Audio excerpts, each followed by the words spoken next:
What's going on, everybody? Joe McCall, Real Estate Investing Mastery Podcast.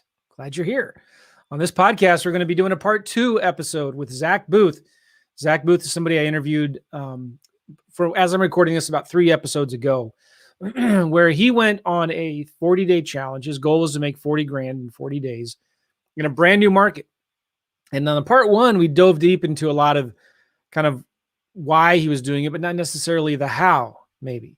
And I wanted to do on part 2, dive more into the details of kind of what he did, how he did it, the apps that he used, the software, the phone scripts, how he got them under contract, all those good, juicy details, which I know you are interested in hearing as well. It's a cool story. Zack has been on my podcast a couple times before. Really nice, humble guy who is really doing deals and crushing it in this business. And he's one of the good guys. So I'm glad to have him on the podcast. As I'm recording this right now, we're live on Facebook and YouTube. So hello, all of you all out in social media world. To my good friends who are listening to this in the audio podcast, I'm glad you guys are here. You've been listening to my podcast for over 10 years, which is amazing. I'm well over 1,000 episodes now. Don't even know what my total download count is, but it's in the millions. Last I checked, it was like almost 6 million. So I'm really humbled and appreciative of you guys listening to this podcast. It does mean a lot to me. And it means a lot to me when you leave reviews on iTunes or Apple Podcasts, whatever it's called now. Here's a crazy thing. I just read this morning that Spotify, it will soon be the #1 podcast playing platform on the interwebs, replacing Apple Podcasts, which is just crazy. So I've never been a huge Spotify fan. Maybe I need to become a Spotify fan. I have nothing against Spotify. But those of you listening on Spotify, hi, how's it going? I don't think there is a way you can leave a review on Spotify. If there is, somebody let me know. All right. So those of you watching right now on Facebook and YouTube, please, this is the time to share, like this video, comment down below. Tell me where you're from. Say hi. And if you have any questions for Zack or any questions about driving for dollars or serious questions like, is this for real? Are you guys legit? Can you prove it? So we'll take any and all of your questions. So type them in the Facebook and the YouTube comments. And if we see them live here, we'll put them up on the screen and answer your questions. Okay. One more piece of announcement. Excuse me. This podcast is brought to you by partnerwithjoe.net. So it's my new program. I'm so excited about it. I created a new software that helps you create offers. It helps you create cash offers, lease option offers, and owner financing offers. And I'm giving away the cash offer system for free. And when you put in the numbers, it helps you come up with 2 different cash offers. You can pick which one. And then it puts it all together in this beautiful proposal that you can send to a seller, email it to them, mail it to them, text it to them. And it's really awesome. And then if you're interested, there's a training video. You can go to partnerwithjoe.net to watch it. I'll teach you a little bit how to use it. And I give you an opportunity to sign up for a new class that I have that teaches you how to get your first check in the fastest way possible. It's just $7, but you can get the calculator for free if you go to partnerwithjoe.net. So check that out. I'm getting amazing feedback from it. People love it. And I'm excited about it. Okay. One more thing I just thought of too. On Wednesdays, so we're on our 3rd episode now, but tomorrow as I'm recording this, I'm doing a brand new podcast series called Creative Financing Lab with Pace Morby and Matt Terrio, which is a lot of fun. So far, we're 2 episodes in it, so we're rolling right along.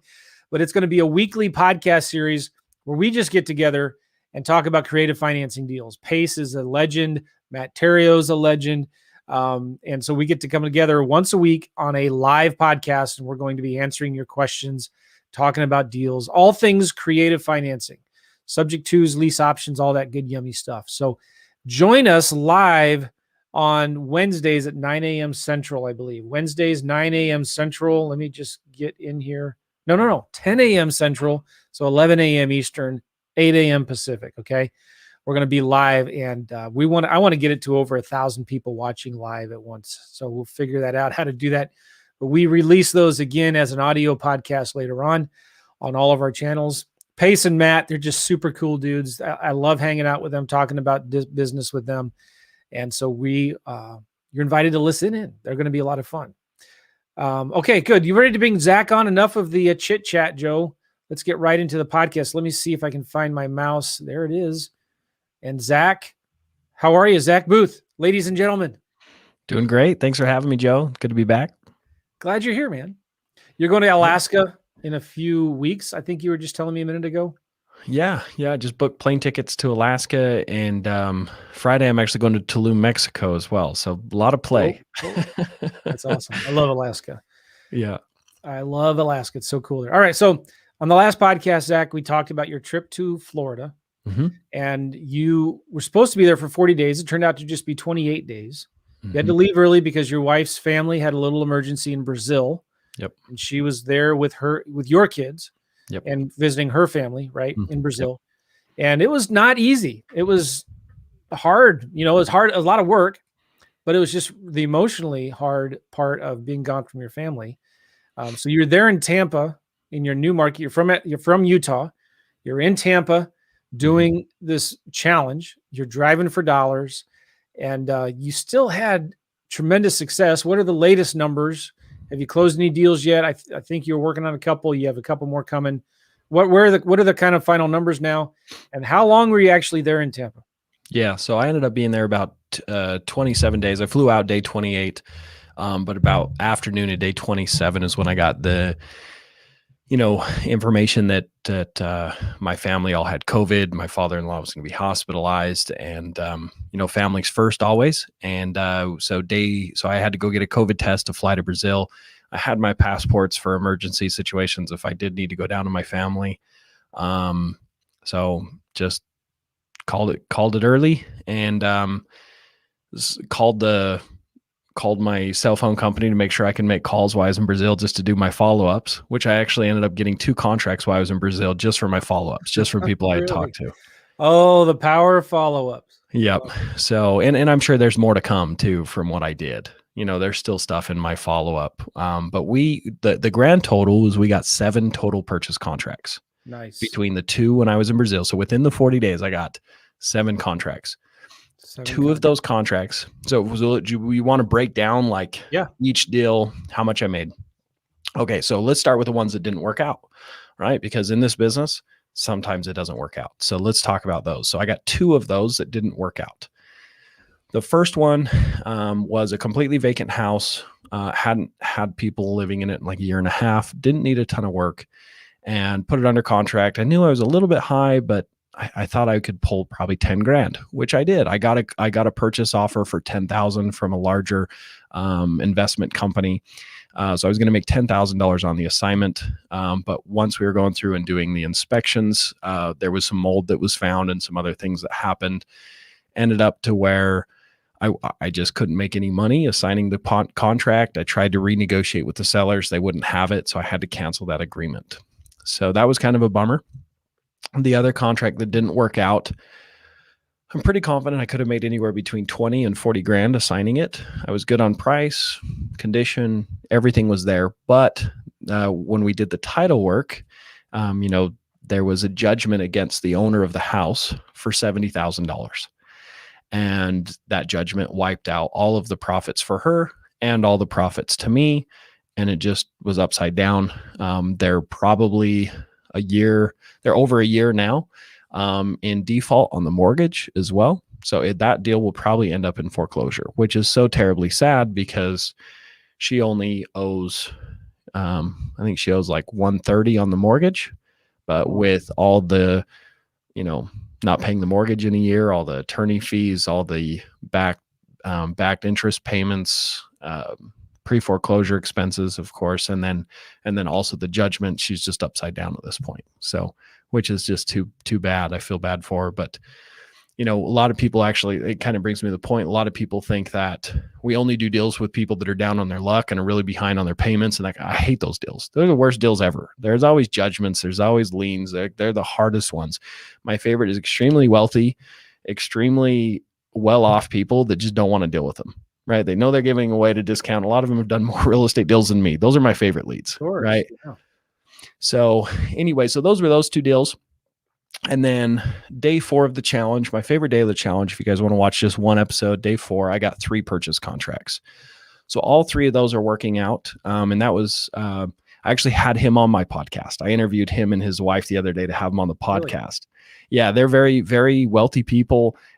He was talking about lease options and taking over mortgages, and he had been in the business for years, decades, right? I mean, he's probably done more deals than me. And I love those 2. They were super fun. His name's Jerry. And, anyways, he's fantastic. But those 2 of his properties, they're worth about 100. The 2 that I kept for myself, they're worth probably about $110,000 to $100,000. I got them for $61,000, including closing costs. I've currently got tenants in them with lease options. So meaning they're paying me rent with an option to buy.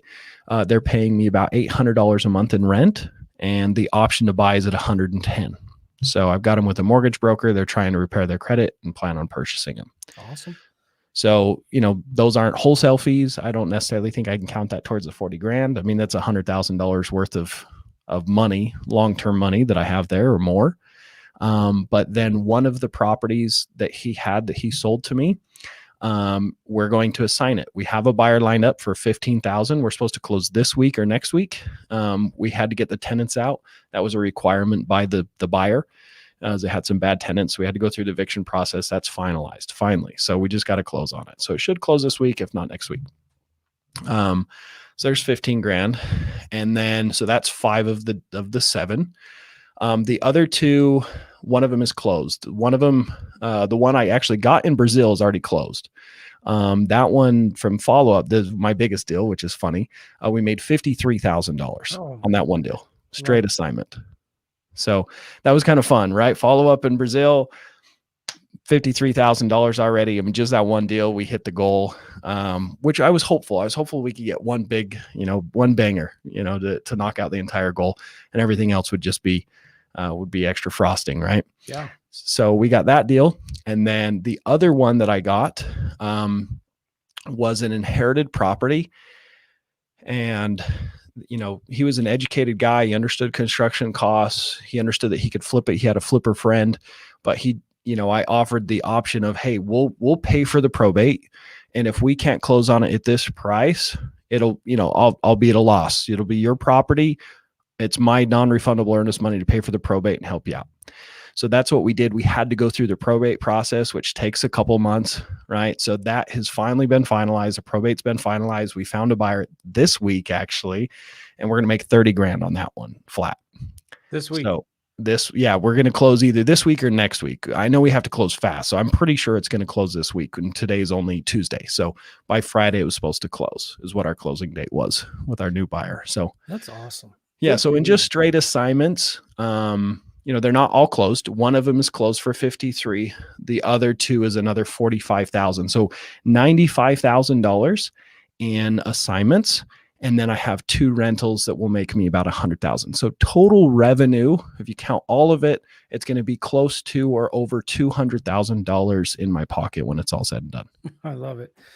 People got to understand this too. When you start getting into this business, it's not like you're going to get a check immediately, in a week or 2 weeks or a month or 2 months. It's like people expect that, and I get it, but it's not like you go to get a job and you start working and 2 or 3 weeks later you get a paycheck. I heard one guy talk about it. You need to dig your well before you're thirsty, right? So when did you start this when did you go down to Florida, Zach? I went down like the first part of January. All right. So this is middle of April right now. Mm-hmm. So you went down there 4.5 months ago, and you're just starting to really see the fruits of this stuff. That $53,000 deal, when did that close? That one closed, I want to say roughly 30 days. I don't have the exact date, but it was roughly 30 days ago. But it was after the 40 days was up, right? Yep. From the 40-day challenge. Yeah. So, and if you would have been able to stay there and focus on it, you might have closed some others faster. You might have gotten some new ones that you could close faster. Yeah. But people need to realize that when you're doing this as a business, you've got to give yourself some runway, right? You've got to give yourself 3 to 6 months. Yes. 100%. Before you can start expecting to see the money coming in. Because, it's going to take you a month or 2 months of marketing and following up to get a deal under contract. And then it's going to take another 30 days to close that. So that's right there, 2 months, right? Mm-hmm. And if most of your deals come from the follow-up, it's just something you got to understand. I heard one guy explaining to me, this is one of my coaches at the very, very earliest part. He's like, Joe, when you drive by a used car lot, there's only one car on the lot. Are you going to stop and look at that car? Probably not. If you drive by and it's not very well lit, but if you drive by that parking lot and now it's well lit and there's lots of cars there, you're more likely to stop in. So my point is this: when you're selling your deals, if you don't have a lot of deals to sell, you're not going to get a lot of buyers. You're not going to get much interest in your deals because you're just kind of that used car lot with one car. Don't get discouraged though. Keep on marketing, be consistent with your marketing, be consistent with your follow-up, and you will get more and more deals. And then it's all momentum, isn't it? That momentum really starts to grow. Yep. And that's something that I noticed when I was in my new market. Here in Utah, people in the wholesaling space or flipping space, the RIA groups, they know who I am for the most part. I have people that are like, I don't even know how they get my cell phone number or my email. And they're like, can I get on your cash buyers list? Hey, do you got any deals in this area? And it's like, I'm like outside the scenes. I don't do dispositions. I don't do acquisition manager. I don't do any of that part of the business here in Utah anymore. And I'm still getting interest, right? People reaching out to me. But in Florida, I couldn't get anybody to take my calls. I couldn't get anybody to call me back. Like, I was a nobody. I was just like another new wholesaler. Yeah, and so interesting. Yeah, it's funny how that works. And, give my company a couple months down there in Tampa already. We've ramped up the marketing. I put an acquisition manager in place. I mean, I opened a new market. I might as well, right? I built a cash buyers list. I put a title company in place. I got purchase contracts, attorneys, all of the foundational pieces to have a company there. And so now we're doing deals down there. I think we got, I think so far just this month, halfway through the month, I think we got 2 contracts down there this month. Love it. By the way, Tyler Scott, what's up? How are you? Miley, I believe here is also in Tampa. Cool. Awesome. And I hope I got the name right there. Wow. Good job. Scott's in the house. Scott, how you doing, man? And so a question from Giesel, I believe. When you say we, how big is Zach's team? Better question. How is your team structured, Zach? Yeah. So when I went to Florida to do the 40-day challenge, it was just me, right? And I wanted to show that you don't have to have a giant team to get started and make an absolute fortune quickly. And to get enough operating expenses to hire some people to help with some of the basic stuff, right? But we, so far, when I say we as our team, so far between Utah and Florida, so far for the year, the first quarter of the year, we did about dead even $400,000 in revenue. And so it's quite a bit of income, and most 99% of that, 100% of that actually is from assignment fees, right? And I've picked up 4 rentals as well on top of that. And so I've cherry picked them out of my pipeline. So I didn't get assignments on those. So I've assigned and made 400,000. And so you think, okay, well, how large of a team do you have that, to do that? I have here in Utah, I have my main acquisition manager. His name's Hayden. He's a fantastic guy. And Miguel. And Miguel does all of my marketing, all my systems. He does my driving for me here in Utah. And currently I only have 1 cold caller. Sometimes we have we normally try and keep between 2 to 3 cold callers is all. And that's my team in Utah. Like, that's it. And then in Florida, I now have an acquisition manager and a driver. That's it. That's the size of my team. We haven't quite ramped up Florida to the size that we can. I fully expect to be doing about $1 million a year in Utah and about $1.5 million in Florida with that size of team. So. Very cool. I want to ask you more specifically what your acquisition managers do, but I love the comments we're getting here. Robbie's enjoying this live. Giselle, I hope I got your name right. There you go. We've got Robert from the Gulf Coast here. And I love this. Jason from Paris, Texas. I'm sure they say it Paris, right? Not Paris, but they say Paris in Texas. I wouldn't have known that. Yeah, who knows? But I'd be curious to know how you guys pronounce it, Jason, in Texas. All right. Talk about your acquisition manager. And we got some other questions that are coming in. Keep them coming. I'm going to ask them to Zach as we progress through this podcast here. Your acquisitions manager in Utah, what does he do? Yep. So my acquisition manager in Utah has been with me longer than everybody. He's been with me almost 3 years now. And I fell in love with coaching, and that's where I want to spend the majority of my time. And so I've structured it to where he has a portion of the pie. He doesn't own any of the company, but he does get a profit share. And I have it based off of total revenue, and it's the more the company makes, the more he makes. So he's incentivized to grow the company. So he gets his base commissions that I pay my acquisition managers. So he does all of the acquisitions and all of the dispositions here in Utah. What that means, he negotiates and services all the leads that come into our company, gets all the contracts, and then finds a buyer for them. And he gets a commission on both sides of those. So he's the one talking to the sellers, negotiating, getting it under contract. Yeah, I hadn't gone on the appointments or doing it over the phone. He goes on appointments. He does some over the phone, but you can do both. But I'm a big believer in going and building a relationship, especially in competitive markets like Utah, because if you're competing on a deal and the seller's brother that he loves is going to pay the same amount you're going to pay, the brother's going to get the deal. People want to do business with people they like and they trust. And so if you are there in person building trust and building a relationship with people, and your offers are similar to the other offers, they're going to work with you. So that's kind of why we do that. So he does acquisitions, dispositions here in Utah. But because of his profit share, he's also responsible for training and recruiting cold callers. He does a little bit of that with them and sits in and does the trainings there. He's also responsible for the other acquisition manager in Tampa for training him, coaching him, working through deals with him, and keeping track of all the deals, all the revenue.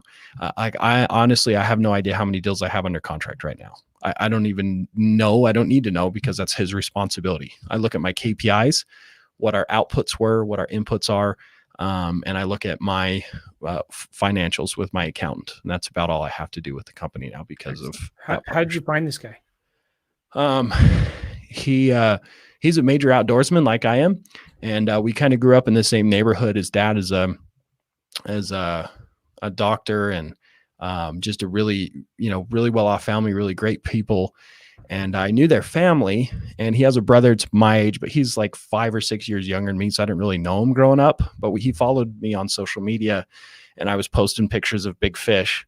So, being outdoorsmen, we enjoyed that. And then I started posting about doing social media about doing real estate and like what I was doing. And I did that because one of my mentors taught me that one of the best ways to recruit and grow a team is to share your successes and share the things you learn, not to be egotistical or to be, not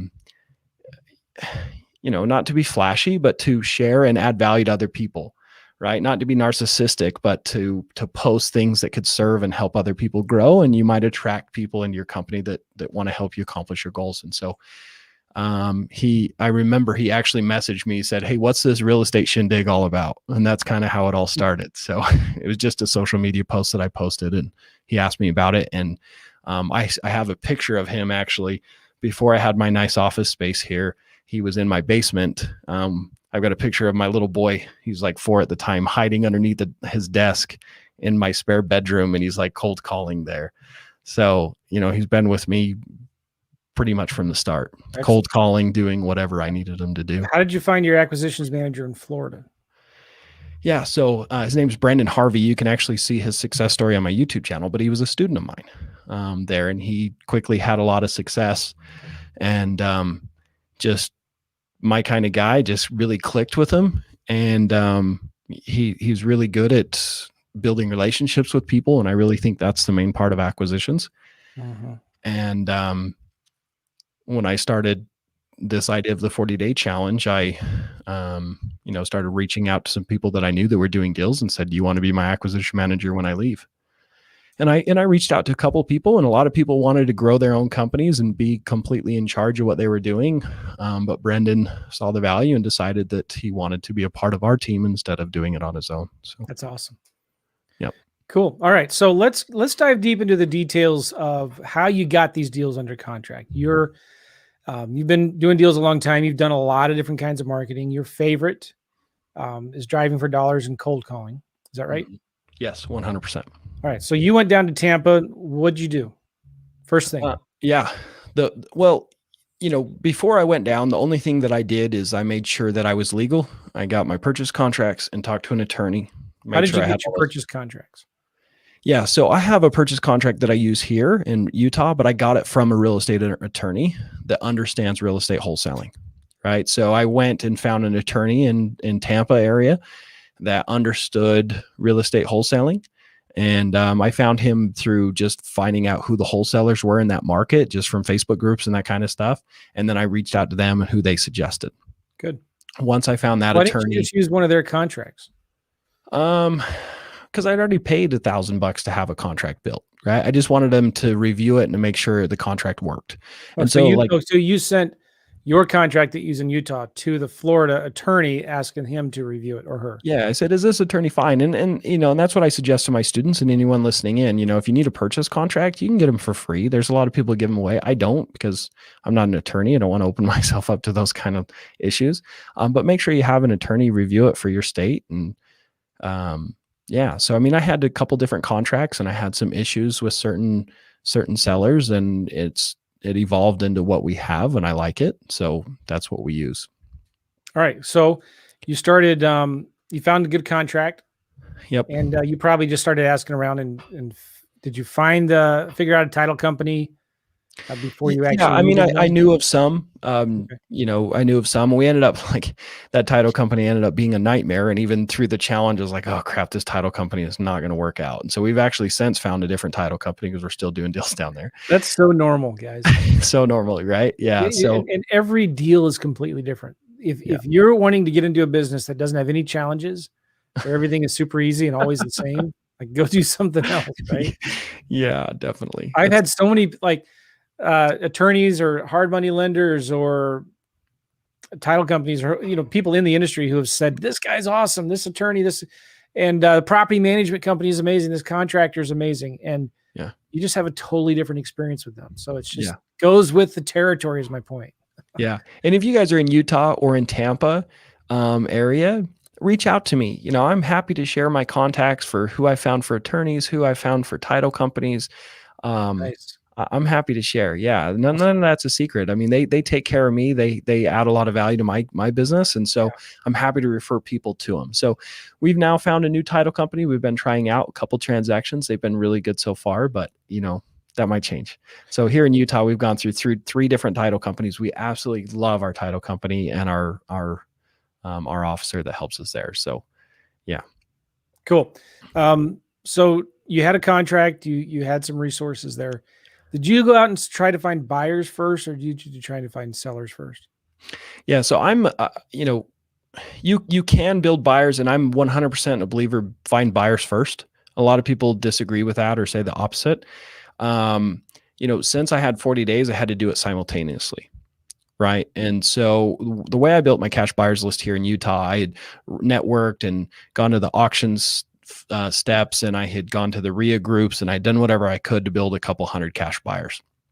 And it was big enough that I did a couple deals off of it. Right. So that's one way to do it. But I had this idea when I was here to network with other wholesalers and try and trade lists. And I was working with Wholesaling, or not Wholesaling Inc., but with one of the Wholesaling Inc. owners, Cody Hoffine. I was an acquisition manager for him part-time. And Mark Stubler for their company was Utah Sale now. I think it's Joe Home Buyers now. But anyways, when I was working for them, I was like, well, would you guys trade your cash buyers list with other people if I could broker that trade? And they said yes. And so I started taking other wholesalers out to lunch and trading cash buyers lists. Now I have a couple thousand cash buyers, I think 4,000 or 5,000 cash buyers here in Utah. So that was my plan. As soon as I landed in Florida, I'd start trading, start networking. That's exactly what I did. By the time I got home, I still have 11,000 cash buyers between Orlando, Tampa, south of Tampa to Bradenton, up north towards Brooksville. So I have a huge cash buyers list just by trading cash buyers, and I was doing that while I was there. Yeah, and here, buyers are easy. Buyers are easy to find. Mariah, is this Tampa, Florida? Yes, it is. There is not a Tampa in Utah, as far as I know. That would be weird. Tampa, Utah. And how can we reach you, Zach? We'll give you everybody Zach's info at the end here. Cool. Yep. All right. So you already had some buyers, or you knew, okay, I can get buyers easily. If I got a good deal, I'm going to find the buyers. If you can't find the buyers, you can at least find another wholesaler to partner with, right? And partner with them on the deal. And that's kind of what I was thinking. I was like, worst case scenario, I'll just find someone that has a cash buyers list and give them a percentage of the deal. Yeah. And you know what? There's nothing better. You can find a ton of buyers just by cold calling, right? Because you'll be finding people that are actually buying houses themselves, and you can find buyers by cold calling. All right. So did you go into this knowing, all right, I'm just going to do driving for dollars? Is that what you wanted to do when you came there? 100%. I believe it's the best and fastest way to build a list of sellers. It's the most profitable list. It's, when you have a tight budget, it's the best way to start. And honestly, I think it's the best way to scale a wholesaling business too. I mean, that's where we're pulling the majority of all of our revenue, and still here in Utah.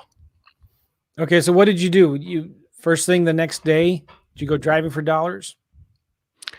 Yeah. The very first day. I mean, that was the first thing I did when I woke up. As you can see on day one, is I focused on building my cash buyers list. Or not building my cash buyers list, but building my marketing list, doing driving for dollars. So I got the Deal Machine app and just started driving through neighborhoods, and I honestly didn't know where to drive. I didn't do enough prep work before I went to figure out what hot zip codes were. The way I did it is I just went to Google Maps and went to the Google image, right? And didn't go all the way down to street level, but I zoomed down far enough where you can see like the nicer neighborhoods. You can see the newer developments, the newer, nicer areas. And I'd be like, okay, those are not it. And I would look for the older areas, places that had trucks parked in weird places on their grass, and garbage and old green pools, whatever I could find, neighborhoods that looked like there was probably older homes. And then once I did that and kind of identified those areas, then I went to Zillow and figured out what the average price was per house within those nice neighborhoods versus those other neighborhoods. So I found in the nicer neighborhoods, houses were worth, according to Zillow, anywhere between $350 to $550. And on the lower end areas that I could find, Zillow was showing $100 to $150. All right. So looking back, would you have done that differently? Would you have spent more time figuring out the better zip codes to drive in? No, I was perfect, because I was like, okay, I'm going to start with the lowest end areas first. And so the first day and a half I drove and added a couple, 400 or 500 addresses in those lower end neighborhoods. And I started cold calling. 2 days, 400 or 500 addresses. Yeah. I added 5,000 addresses in 4 weeks. Good for you. Yeah. So it was quite a few. Right. Wait, say that again. Yeah. I added it was actually a little over 5,000 addresses in the time I was there. So in about 25 days. Okay. 5,000. That's driving for dollars addresses. Is that right? Yeah. That's driving for dollars addresses, me driving all by myself. And I was cold calling, and I put in that amount of time I was there. Let me go to my KPIs. I pulled those up because I put together a KPI sheet so I could have those numbers for you, but I dialed little over 90 hours as well.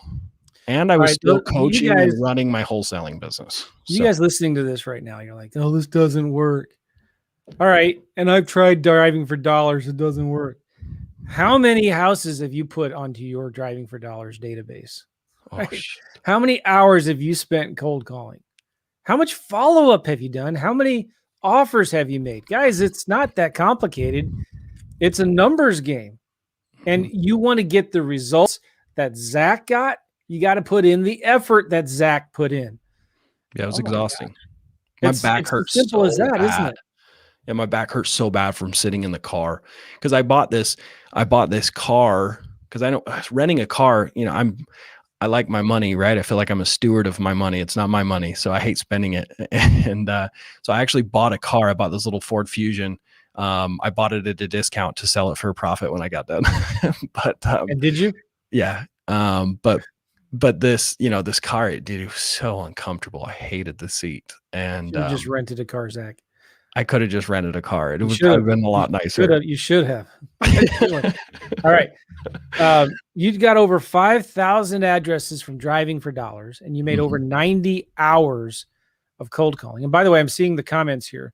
Yeah, listen to this. Scott says, I watched all the videos. Dude was tired every night. Not only was he tired, he was missing his family. That was the hardest part, Joe. It was so hard to be without my family. That was so long. That was the longest I've ever been without him. Like, it's funny. I'm a big time outdoorsman. Like, I love adventure, and I'll go 2-3 days. And then after 2-3 days of like my, going to some paradise somewhere, I'm already just want to go home. So 30 days without my family. Yeah. Was just brutal. I couldn't have done it. It would, I can see myself saying, oh yeah, that'd be fun. That'll be easy. I can do that. But no. All right. So I want to get down to the technical details, the nitty gritty stuff here. First day you go driving for dollars for a couple, 3-4 hours, you get a few hundred homes. Explain, well, everybody pretty much, I think here knows what driving for dollar is. You go around looking for houses that are neglected. They need some TLC. The grass is grown. It just looks like it needs some attention. Take a picture of it. You add it to your database inside of Deal Machine. You don't necessarily take a picture of it, do you? You just kind of flag it. Yeah. So Deal Machine back in the day, we didn't used to use Deal Machine because you used to have to take a picture of the house to add it to your sheet, right? And that took forever. It was horrible. I want to be adding 100 properties every single hour of driving. I want more than one a minute. Yeah. Right. And for that to happen, I have to be going along and see like 3 houses, within my, view, and just go tap, tap, tap, and they're all added. Yep. Right. I mean, seconds. And so Deal Machine since added 2 more features. They call it the tap to add and the pin mode. Yeah. Right. And we use tap to add. I don't even know what pin mode is, to be honest, but we use tap to where add. Like the map follows you or something like that. You always stay in the center of it. Yep. Yeah, it's pretty cool. So one of the newer updates as well. There was 2 requirements because Deal Machine approached me back in 2018 and asked me to promote their stuff. I spoke at an event that you spoke at actually in Asheville, North Carolina. And I loved, that's when I actually met you. Yeah. And I loved what you taught. I loved your lease option systems. I'd never learned about sandwich lease options. I had done lease options for tenants, but I had never assigned lease options and learned that kind of stuff. Amazing stuff. But anyway, tangent. I love that. But at that event, I met David Lecco and Josh, some of the owners of the company, and they wanted me to promote it. And the 2 requirements was tap to add. I couldn't take pictures because it was killing the efficiency. Because I've tried I've split tested postcards of pictures of the house and not pictures of the house. And I got a higher response rates with pictures of the house, but all that meant is I got more FUs, right? More pound sands, but my conversions were no different, right? And so it was just more expensive for the same amount of revenue. And it took way longer to add properties. So it was very inefficient. So one of my requirements was tap to add. And the other one is I wanted a route tracking software put in. And so now they have this system where you can hit start drive. And if you watch the 40-day challenge, you'll see my screen where it's all highlighted in blue, all the streets that I had driven down. And I could just kind of scroll in and find what pockets I've missed or what pockets I hit. And then I could be like, okay, let's, I haven't hit this outskirt above Brandon, right? It's one of the main markets I drove. And so I know right where to drive because I'd seen it, and the thing is when you're going 100 miles an hour and you're driving and your wife's driving and your brother's driving to help you out, you got to stay organized. So that was so awesome. And the other part is we redrive our entire market every 6 months. Yeah, that's huge. People don't realize that's important, but it is. Yeah. And so the cool thing about that, the route tracking is it at different time intervals, those colors change. So if you've driven it 8 months ago, 9 months ago, it'll be a different color than the ones you just drove. So, it needs to be redriven again. So it's pretty awesome. Like that technology makes what I do way better. Cause I started this way back before they had those technologies. I mean, I was looking stuff up on county records and I paid a company to put together a software to put a pin on it was called Google Fusion tables or whatever, to drop pins on the map of where we've already been. So we kind of know where not to drive. Very inefficient compared to what it is now. Okay.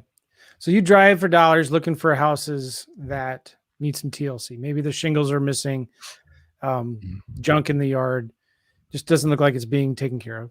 You add them to the app, in a day's worth of driving, you get 50 to 100 properties maybe. Then what do you do with them? So, there I was in a time crunch. I couldn't send postcards, wait 4 or 5 days for them to hit the mailbox, and then wait a couple days for them to call me back, and then wait a couple days to get the appointment, then go build the relationship, and then go the back and forth and get the contracts. I'd be day 20 by the time I'm getting contracts, right? And so I needed, and plus it's a little more expensive, right? I had to use my time and not my dollar bills. And so here in Utah, my most profitable is actually postcards. I get more revenue off postcards than anything. I do make money off texting. And I know a lot of people like ringless voicemails. I haven't had a lot of luck with it. But I love cold calling. And the funny thing is cold calling is not my most profitable strategy for my list, but it's the most proactive way. It's the fastest ways to leads.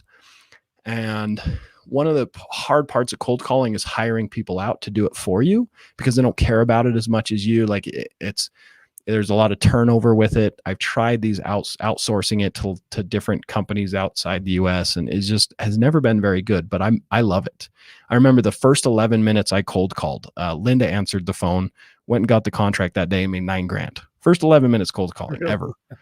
And I was like, okay, I like cold calling, right? So when I cold call, I'm really good at it. I love it. And so I knew that when I did the 40-day challenge, that's what I was going to do. It's going to be the most efficient way and the fastest way to get contracts. And so that's why I chose it. But you can make money. Doesn't matter what you do, just as long as you build a decent list and reach out and see if they want to sell. You're going to get people that tell you they want to sell. Isn't that crazy though? Postcards, they still work, and they work really, really well. They still work. Yeah. All right. So you get them home. I mean, you go back. Were you in a Airbnb? Yeah. All right. I looked at buying a house and then selling it or whatever. So you download all of these leads. Yep. And you start cold calling them. What tool did you use to skip trace, and what tool did you use to cold call? Yep. So I use batch skip tracing. And they're a little more expensive. I don't know if Joe has a discount code for a good price. Do you have one, Joe? No, go ahead and give yours. Okay. So discount code is DFD for like driving for dollars, DFD. You'll get like 4 cents off a number or something like that. Pretty good discount.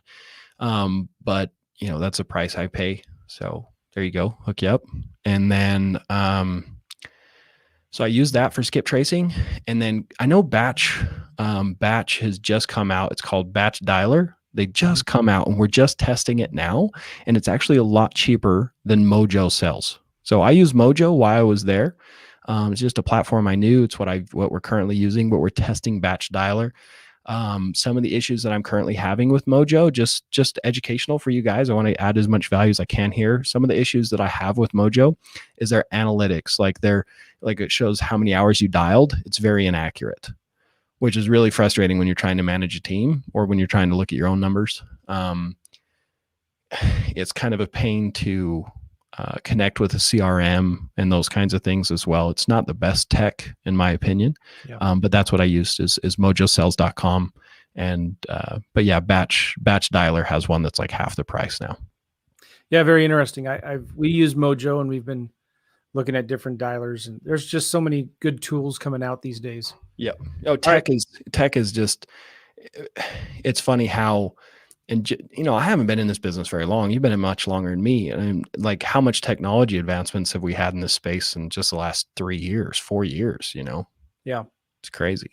So you cold call, you skip trace maybe for each, on average, how many phone numbers would you get for each address that you got? So I think we'd pull as many as like 5 or anywhere between 3 and like 7 phone numbers, but I'm just trying to get a hold of people. So I only had 4 numbers. I'd get rid of the worst or take the 4 highest quality numbers that would come with it. And that's what I would upload. All right. And you would call them and say what? I'd say, hey, here, let me think of my script. Hold on. Caught me off guard. All right, go ahead. So I'd say, hey, I'm not sure if I have the right number. I'm trying to get a hold of the property owner. The address is XYZ. And then I'd go quiet, right, and listen. And a lot of the times they would say, what is this regards to? And I would say, yeah, it's a little out of the blue. I was just wondering if you thought of selling or if you'd consider an offer, right? And I like that approach more so than going, hey, is Gary available? Because you come across as a salesman, you're chasing Gary, trying to buy his house, right? But when you say, I might have the wrong number, I'm trying to find the owner of this address, there's not a salesman in the world that has that script. And so you get a lot more like interested, actually want to know what's going on, way less hangups. You at least get to get your pitch out of why you're calling them. Can you say that again so people, in case they missed it? Yeah. So I say, I'm not sure. So first of all, I just want to say this. Don't tell them what company you're with. Don't tell them what your name is. They don't care. Nobody cares. They want to know why you're calling them, right? Yeah. So just say, hey, I'm not sure if I have the right number, right? Because you're kind of already starting hesitant, right? You're not chasing, right? Yeah. You're starting hesitant. I'm not sure if I have the right number. I was wondering, or I was not sure if I have the right number. I was wondering if you were the owner of the property XYZ address, right? And then just listen, right? And they might say, what's this regards to? They might say, it depends on who's asking. You say, and then you basically say, yeah, again, I know it's out of the blue. I was just wondering if you thought of selling or if you'd consider an offer. And sometimes they'll say, oh, it's my daughter. Oh, it's my brother. Oh, I don't own it. No, it's not me. Yes, I do. I don't want to sell it. But yeah, usually you can get a lot better conversations out of people because it doesn't come across like you're selling anything. You're just trying to get a hold of the owner and you actually know about the address and you're curious about buying it. You just seem like a normal person. It's not. You ever tell them you were driving by and you noticed you saw their house needed some updating and care? Only if they ask, right? So I believe that salesmen oversell all the time. Yeah. Right. So like what that means to oversell something. Let's say there's a commissioned sales rep at a store and someone picks up a flat screen TV and they go to pay and this salesman's going to get $50, right? So he's all excited and he's all hyped up and he starts telling them all the cool things about the TV at checkout. And then they're like, oh, well, this TV doesn't have that. I want the one that has this. Do you guys have that one here? No, we don't. It's like, okay, I'm going to go somewhere else. They give the TV back and walk out without making the purchase. The sale was already there, right? I've learned that the less you say, the better off you are. For example, when they say, the only time I'll tell them that I drove by, it's like, yeah, why do you want to buy my house? Right? They say something like that. So like, yeah, I was just driving by the neighborhood and saw the house and it fit the criteria of what I was looking for. Do you have any interest in selling your property? So what I did there is I addressed their question, right? Because every question you need to understand that comes from a seller or a potential seller is an objection. They're pulling away, right? And so when someone asks that question or asks any question, you respond politely and to the point and immediately fire back with a question, because the person that's in control of the conversation is not the one explaining and pitching and speaking. It's the person asking the questions and directing the conversation. That's who's in control of the conversation. So if you don't immediately fire back with a question after you respond to a question, you're going to lose control of that conversation. They're going to ask you a million questions and then they're going to hang up and you're not going to know if they're interested or not, right? You're not going to pre-qualify them in any way. So, yeah, very good. All right. So they're interested in selling. What did you do then? Did you schedule an appointment or did you try to get a number out of them first? More than anything, I'm trying to get the why. What's your situation? Right. So on day 4, you hear me call Jerry where I got the 3 contracts, right? Called him in the morning. And, I'm talking to him about the properties. What's the condition? Trying to figure out what's going on. And I said, Jerry, they sound like they're in really good condition. You remodeled them. Why don't you just list them? You might make more money. It's my favorite question, right? I talk about their options they have. They know they're not stupid. A lot of people are afraid to ask those questions. They're like, oh, I'm going to miss out on a deal. But I try and figure out their why. And getting to their why is way easier when you give them the options. You talk about their options. And he said, I don't care. I just want to be done. I don't care about the money. Basically, that's exactly what he said, right? When I hung up the phone on the channel or on the 40-day challenge, I said, do you guys hear that? Right? We're trying to find someone that wants speed and convenience. We're trying to find someone that wants a pawn shop for their house. Yeah. Right? We're not finding that person that wants full retail. Right? So I first start with condition. And then I talk about options. Okay, well, why don't you just, it sounds like it needs a lot of work. You inherited the property. You might make more money if you put some money into it and sell it with an agent. Yeah. I don't want to deal with fixing it up. I don't want to deal with it. Okay, you'd rather sell it as is in the current condition to an investor like myself? Yes, that's what I want. I go on the appointment. I don't care what they want. I've negotiated contracts down hundreds of thousands of dollars below what they asked, because I've set expectations. I showed them comps. I've said, look, this is going to be our range. You might make more elsewhere, but we can have it done at this price. And they say, okay. Yeah, I love that. You're just being honest, transparent. You're a truth seeker and a truth giver. Yep. Right. You're giving truth and you're seeking it. Good. We need to hurry up and wrap this up here. So if there was some not desperate, but if there was motivation, would you still kind of throw out a price just to make sure you're in the ballpark before you go on the appointment? Not normally. I would try and get a number out of them, but I would never give a number, because I think that it puts up roadblocks and it puts up barriers. If they'll tell me a number over the phone, then I'll go with it. But if they're like, well, what's your offer? I say, well, it depends largely on the condition. I'd love to get you an official offer. I don't want to say something and have you be disappointed when the number is much lower than that. Right? Can I meet with you and see if we can hash something out? But if I can Florida, did you ever make an offer over the phone and get a property under contract from the phone? No, I did not. Always go to the house. I always went to the house. So Jerry gave me a number for $55,000 a property. When I showed up, his wife was pissed. She wanted $80,000 a property. And so that's why you go on appointments, right? Because the wife wasn't going to sign. So if I had sent the contracts at 55, what Jerry said over the phone, if his wife wouldn't have signed, I wouldn't have got the contracts. Yeah. Dead deal. They have my number. I would have been chasing them to the end of eternity, right?